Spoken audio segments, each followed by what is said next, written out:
This is the video for Chapter 2. The first thing you should do is open SOLIDWORKS.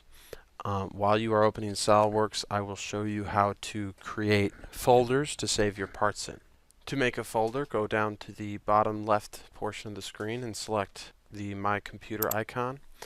From there, you can go to the S drive, and your S drive will look a little bit different. You should have a folder saying Fall 2014. Within that folder, there should be a subfolder titled ENR 153 with your section number. This is the suggested place for you to store the parts you create in this course and other documents. Another additional place of storage we suggest is a flash drive. For now, I'll just go into My Documents, and you can see I'm going to right-click in this space, in a white space, go down to New, Folder, and you'll want to call your folder SOLIDWORKS 2014.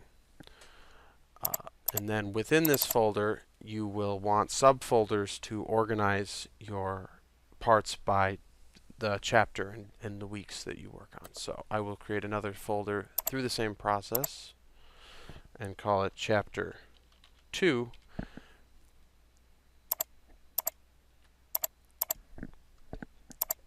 And this will be where we will store the adjuster we make. To start a new part, you simply select the New Part button. It'll ask you what type of file you'd like to create. We'd like to do a part. So we make sure part is selected, and we select OK. You can see now it brings up generic part screen. Before we start anything, we should make sure that the appropriate units are selected. You can change the units down here, and you can see we have selected inch, pound, second, which is correct. Now to start the sketch, we simply select the Sketch tool from the toolbar and select the plane we'd like to sketch off of. We'd like the front plane, and now we can proceed to lay out the rough sketch. So I'm going to use this line tool, and as you can see, I can click and it automatically wants to trace a line. When this orange box comes up, it means that this is a horizontal line. And likewise, you can see after I click, it wants to automatically go to the next segment. And you can see how I can gradually go around and draw a rough L, and it automatically stops once I reach the beginning point. Now I've still got the line property tool used, which means if I click anywhere, it still adds. To remove that and turn it off, we can do a variety of things. We can either hit select right here, just go right click and then select, or we can go up here and uncheck the line tool. Now as you can see, I have these extra lines, so I can simply select them and click delete, or select them, right click, and select delete. So we've got this sketch. Now it is a rough sketch and it's blue. What blue means in SOLIDWORKS is blue means underdefined. Down here you can see it labels this sketch as underdefined. What underdefined means is it's not fully defined geometry, which means that there are an infinite number of configurations that would satisfy the information you've given to the computer. There's no specific dimension, so you can move these lines however you wish. So what we will do now, in an effort to make them more defined, is we will add dimensions. So if we go up here, we can click this Smart Dimension tool. The way Smart Dimension works is you select the entity that you would like to dimension, for instance this line, and then you move, and you can see that dimension is created, and now you just simply place the dimension by clicking once again, left clicking. And now it brings up this modify, shows you the name of the dimension, D1, and you can simply type 0.75. Likewise, you can dimension the rest of the 4 dimensions. and simply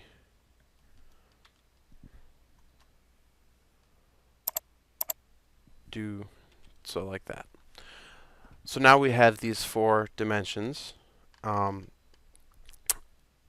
and we still have the sketch tool selected. So if we would like to move and manipulate our sketch, we should unselect the Smart Dimension tool.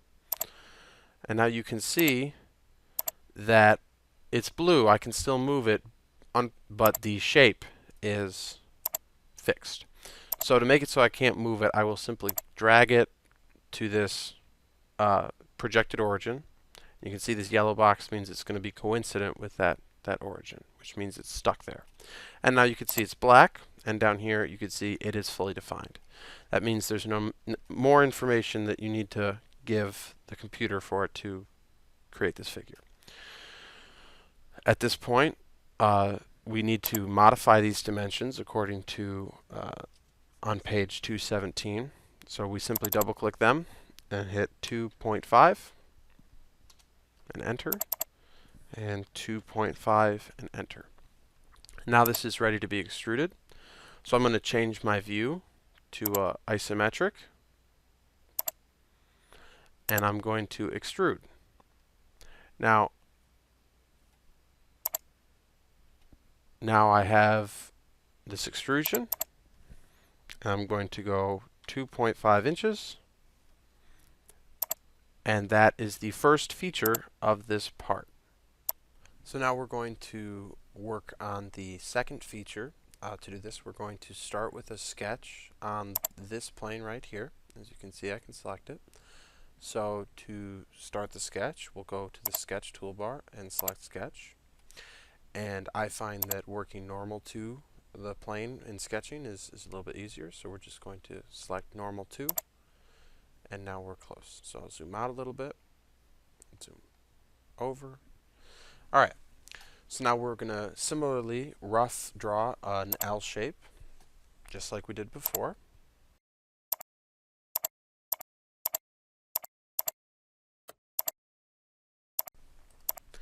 And now we're going to dimension it, just as we did before.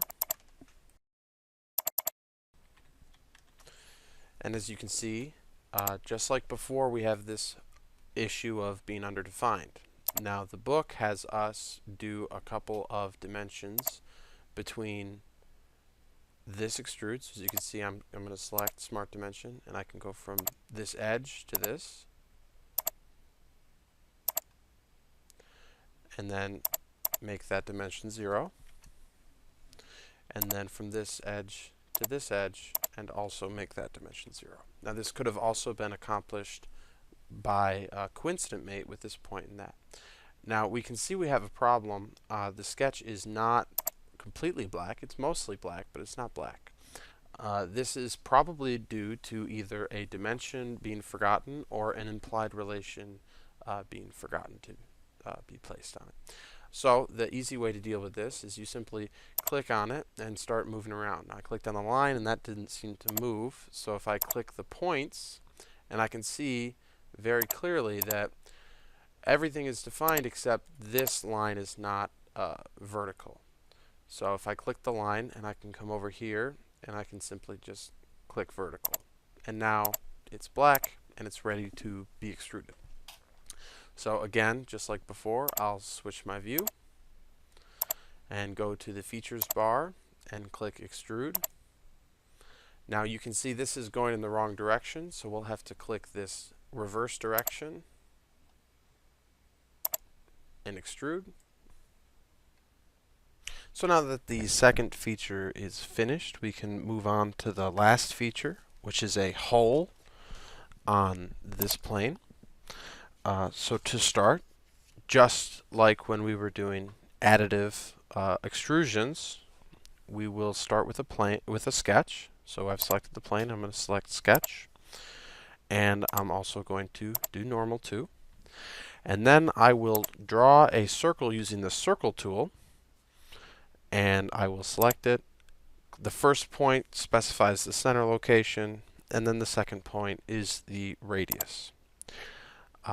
Once the circle is created, I will put in dimensions using the Smart Dimension tool again.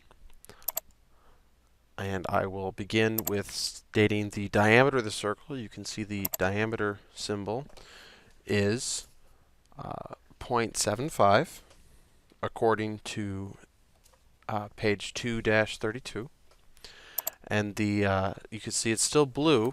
Now, if I play around with this undefined sketch, as I have done in the past, I can see while the size of the circle can't change, if I select the center point, the location of it can move, which means we still have a few more dimensions to put in, one of which being a 1.25 inch distance dimension between the center and the top edge,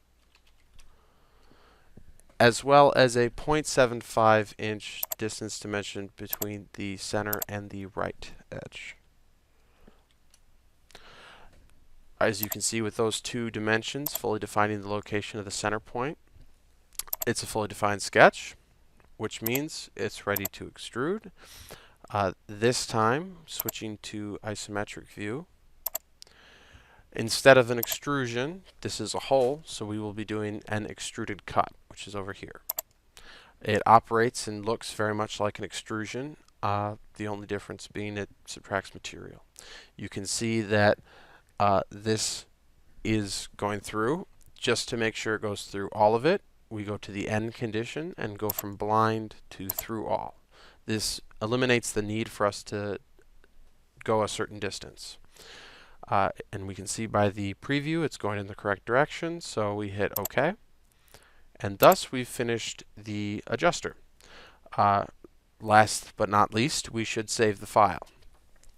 So I will go to File, Save, and now I can find in my computer, which is in my S drive, in my documents, SOLIDWORKS Chapter 2, which is those folders that I created earlier, and I will call this Adjuster. And there you have it. That's all of Chapter 2.